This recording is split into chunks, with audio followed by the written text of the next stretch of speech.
చాలా మంది పేరెంట్స్ చేసే మిస్టేక్ ఏంటంటే కిడ్ ఫిక్సేషన్స్ బ్రేక్ చేయాలి అని అనుకుంటారు. చూడండి ఇప్పుడు కిడ్ ఎలా ఆడుతున్నాడు, మొత్తం లైన్ లో పెట్టి ఆడుతున్నాడు కదా, అలా పెట్టకు, అలా ఆడకు అని ఇలా కంప్లీట్లీ బ్రేక్ చేయడానికి ట్రై చేస్తారు. బ్రేక్ చేస్తే కిడ్ ఫిక్సేషన్స్ మానేయడం అనేది జరగదండి. లర్నింగ్ జరగకుండా అక్కడ ఏమవుతుంది అంటే టాంట్రమ్స్ మొదలు పెట్టేసి ప్లేస్ వదిలేసి వెళ్ళిపోయి ఏడవడం లాంటివి చేస్తారు. సో మన ఫోకస్ ఏంటంటే ఈ ఫిక్సేషన్స్ బ్రేక్ చేసి కంప్లీట్లీ మూడ్ ఖరాబ్ చేసేసి అలా చేయకూడదు. Instead what ever kid is doing, learning facilitate చేయడం మన గోల్ అయి ఉండాలి. లర్నింగ్ అంటే నేను ఇప్పుడు ఏం నేర్పించగలుగుతాను అనే థాట్ నాకు ఉండాలి, rather than breaking the fixations. అంటే ఇప్పుడు ఇలా కిడ్ ఇస్ ప్లేయింగ్, దానిలో తప్పేముంది?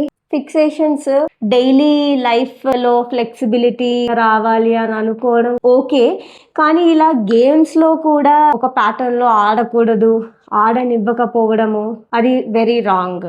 It's like destroying their world. మనందరికీ తెలుసు we are all different, all of our brain wiring is different. నా కిడ్ కి ఇలా ఆడుకోవడం is correct way in his mind. Completely ఇది రాంగ్ అని చెప్తే తను నా మాట వినడు. He will not even let me touch next time, and ఆ మూమెంట్ అనేది రూయిన్ అయిపోతుంది. సో బేసికలీ ఏం చేస్తున్నట్టు మనము లర్నింగ్ జరగనివ్వట్లేదు, అక్కడ టాంట్రమ్స్ మొదలవుతాయి. We are not letting him function the way he wants to function, which is very wrong.